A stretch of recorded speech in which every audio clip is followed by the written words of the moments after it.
Saya menemui Tom di tahanan juga.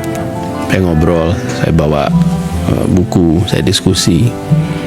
Dan Tom ini luar biasa, Kakak Akbar. Dia tidak sedikit pun berubah. Gak ada rasa marah pada Republik, gak ada rasa kecewa pada Republik. Misalnya kayak ayo kabur aja dulu gitu, gak ada tuh bayangan saya akan meninggalkan Indonesia, saya sudah mengerjakan A, B, C, D, F, G, ternyata dapatnya begini gitu. Enggak tuh, sama sekali nggak ada.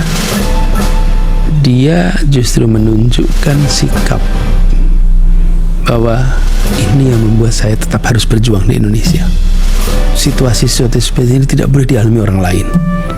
Situasi seperti ini harus tidak terjadi lagi. Lalu dia ceritakan tentang hal-hal yang menjadi kepedulian dia, khususnya bidang ekonomi. Dia concern tentang A, B, C, D di bidang perekonomian yang serius.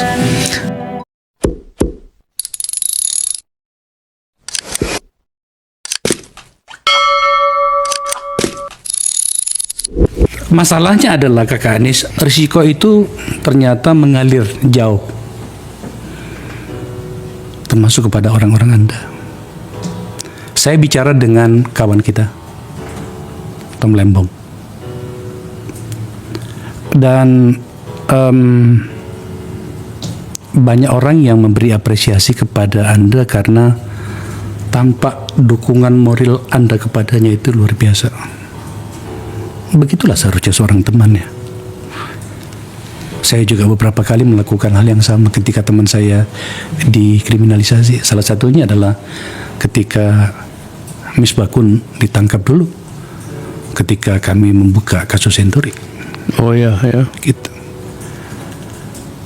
Apa yang Kakak Anies rasakan menyangkut itu? Iya, kita semua terkejut ketika Tom diproses untuk perkara yang kejadiannya udah 10 tahun yang lalu.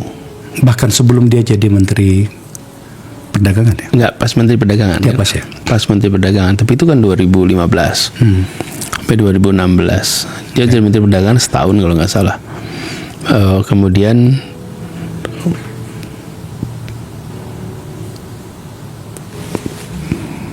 ada laporan masyarakat mengenai masalah itu, dan laporan BPK ada, dan lain-lain itu yang kita melihat ada apa ya itu, kok kemudian Tom mendadak diproses dan lalu jadi tersangka. Itu bulan Oktober kalau tidak salah, tanggal 29, dan baru sidang kemarin Maret. Kalau memang Lengkap. Kakak Akbar nih bergerak di bidang hukum, nggak? Kalau udah semua lengkap, Kenapa harus selama itu? selama itu? Jadi biarlah nanti proses pengadilan, kan itu saya berharap sekali, dan saya terima kasih Kakak, kemarin saya hadir di dalam sidang perdana. Saya hormat kepada dewan atau hakim ya, majelis hakim ya, karena mereka memberikan kesempatan untuk dibacakan dakwaan dan kemudian eksepsi di hari yang sama, sehingga masyarakat itu di ujung akhir persidangan dapat dua-duanya. Menurut saya itu satu awalan yang baik atas fairness di situ. Kan kalau tidak ada eksepsi kemarin, maka berhari-hari ya kita membahasnya dakwaannya, tapi nggak ada eksepsinya. Jadi ya, kita hormati proses. Saya menemui Tom di tahanan juga. Saya ngobrol, saya bawa buku, saya diskusi, dan Tom ini luar biasa, Kakak Akbar. Dia tidak sedikit pun berubah. Nggak nggak ada rasa marah pada Republik, nggak ada rasa kecewa pada Republik. Misalnya kayak ayo kabur aja dulu gitu, nggak ada tuh bayangan saya akan meninggalkan Indonesia, saya sudah mengerjakan A B C D F G ternyata dapatnya begini gitu. Nggak tuh, sama sekali nggak ada. Dia justru menunjukkan sikap bahwa ini yang membuat saya tetap harus berjuang di Indonesia. Situasi seperti ini tidak boleh dialami orang lain. Situasi seperti ini harus tidak terjadi lagi. Lalu dia ceritakan tentang hal-hal yang menjadi kepedulian dia, khususnya bidang ekonomi. Dia concern tentang A, B, C, D di bidang perekonomian yang serius. Sementara kita tahu, kabar Tom itu seseorang yang bisa berkarir di mana saja di seluruh dunia, nggak harus pulang ke sini dia itu. Dia bidang dia private equity fund, bidang investasi, sebagai salah satu orang yang sangat dihormati di bidang itu. Kenapa dihormati? Karena dia konservatif. Saya dengar di Indonesia itu tidak banyak orang yang didengarkan oleh lembaga seperti BlackRock, Vanguard, itu ya orang seperti Tom Lehman. Iya, dan kenapa? Karena dia menjaga integritas. 5 dia bilang 5, 6 dia bilang 6. I'm sorry you don't like it. Tapi ya inilah faktanya.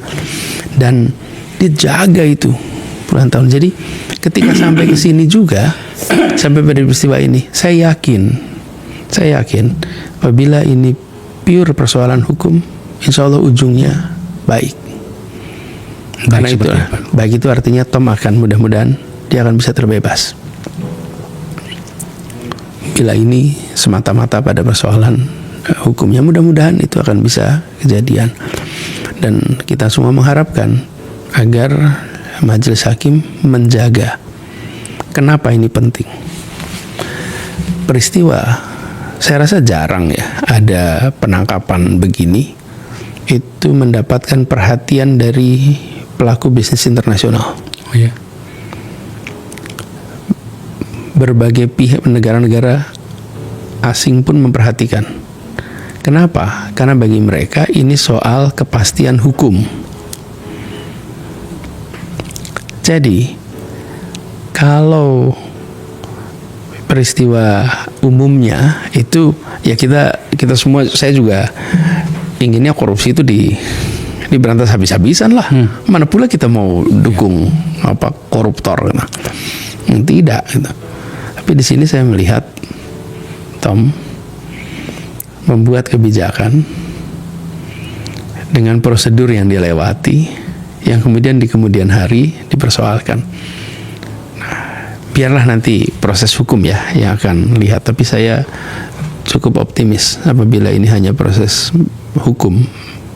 Mudah-mudahan Tom akan bisa mendapatkan keadilan, dan keadilan itu artinya dia mendapatkan kebebasan. Hal yang orang kagumi dari Kakak Anies itu, juga saya sahabatnya Kakak Anies ya, adalah Anda tampak menyediakan diri untuk berdiskusi, bahkan berbeda pendapat sekeras apapun itu, tanpa menyiapkan skenario untuk sebuah balas dendam atau apapun penamaan lain dari situ. Itu yang saya nikmati dari pertemuan kita, Kakak Anies. Iya. Oke. Tetapi ketika kemudian situasinya Anda itu terus-menerus dihadapkan pada momentum harus bersikap, pernahkah terpikir untuk marah? Sebab kadang-kadang memang kemarahan itu juga dibutuhkan, Kakak Anies, agar kemudian dari kemarahan itu setidaknya orang-orang yang mengikuti Anda di belakang, dan saya tahu itu besar, saya bisa lihat kemarin di Yogyakarta seperti apa, itu mengatakan, oh iya, pada situasi tertentu juga memang kita harus menunjukkan sikap. Seperti apa, Kakak Anies? Ya, memang kita harus stabil, Kak. Dan menurut saya stabilitas itu yang dibutuhkan ketika kita berada di dalam sebuah kancah perpolitikan kenegaraan. stabil itu membuat kita bisa berpikir dengan jernih, dengan tenang ketika kita menghadapi berbagai macam situasi. Marah itu adalah perasaan. Marah-marah itu adalah ekspresi. Ya. Nah, kita bisa saja marah, kecewa. Kurang apa syarat untuk marah-marah gitu. Tapi saya memilih untuk bisa mengikhtiarkan selalu stabil. Kenapa itu penting? Tadi kakak bilang, yang berjuang bersama ini banyak sekali, Kak. Kita perlu mengirimkan pesan yang benar kepada semua, pesan yang baik. Dan yang tidak kalah penting, Kak, bahwa setiap kita menghadapi situasi-situasi sulit, harus ambil keputusan, maka ketegasan dilakukan, tapi tidak perlu, menurut hemat kami, diiringi dengan keberingasan, diiringi dengan sikap yang membuat orang takut, tapi tegas. Ketika kita mengatakan reklamasi dihentikan, ya sudah, reklamasi dihentikan. Ketika harus tutup Alexis ditutup. Tapi saya tidak perlu mencaci maki, saya tidak perlu mengungkapkan dengan kenapa? Karena saya ingin menciptakan suasana yang stabil, tapi tegas. Janganlah, kita ini sudah terlalu lama, Kak. Lihatnya begini, Kak. Kalau tenang itu lembek, okay? Kalau berani itu berangasan. Okay? Kita lupa bahwa ada kombinasi yang dimiliki untuk mengambil keputusan dengan tegas dan stabil. Kakak Akbar, ada jalan terbesar di Jakarta namanya Jenderal Sudirman. Adakah orang yang berani bilang Jenderal Sudirman itu lembek? Tapi pernahkah Jenderal Sudirman itu membentak? Pernahkah Jenderal Sudirman itu mencaci? Nggak pernah. Ada nggak yang berani bilang Sri Sultan Hamengkubuwono ke-9 itu lembek? Pernah lihat Sri Sultan Hamengkubuwono ke-9 mencaci? Tidak pernah. Dia mengatakan, lewati dulu mayat saya, baru Anda bisa masuk ke dalam keraton. Itu dia kata Belanda. Dan dia mengatakan dengan sopan, saya dilantik sebagai sultan, tapi pertama-tama saya adalah orang Jawa. Walaupun dia dididik seumur dengan Belanda. Jadi kita di bangsa kita ini punya banyak contoh, Kakak, di mana stabilitas itu penting ketika sampai kepada kepemimpinan. Dan saya mencoba belajar dari figur-figur seperti itu, di mana mereka mengambil keputusan dengan tenang walaupun situasinya rumit, lalu jalani dengan tenang tapi tegas. Inspirasi dari mereka itu dahsyat, Kakak. Dan berani-berani langkahnya. Tadi 2 nama yang saya sebutkan, kebetulan saya tumbuh besar di Jogja. Dan di Jogja itu saya melihat dari dekat bagaimana ketegasan itu ditopang dengan stabilitas jiwa, stabilitas mental. Ya. Ini bukan beda dengan sopan, ya, Kak, ya. Sopan itu seperti pelayan di bank, pelayan atau pramugari, itu sopan. Kalau atau santun itu. Ini adalah bicara tentang stabilitas. Dan itu kaitannya dengan bagaimana kita berpikir, bagaimana kita mengelola rasa. Jadi kalau ditanya apakah pernah marah, ya tentulah manusia marah, adalah, ya kan, marah, ya. Tapi itu tadi, jangan marah-marah.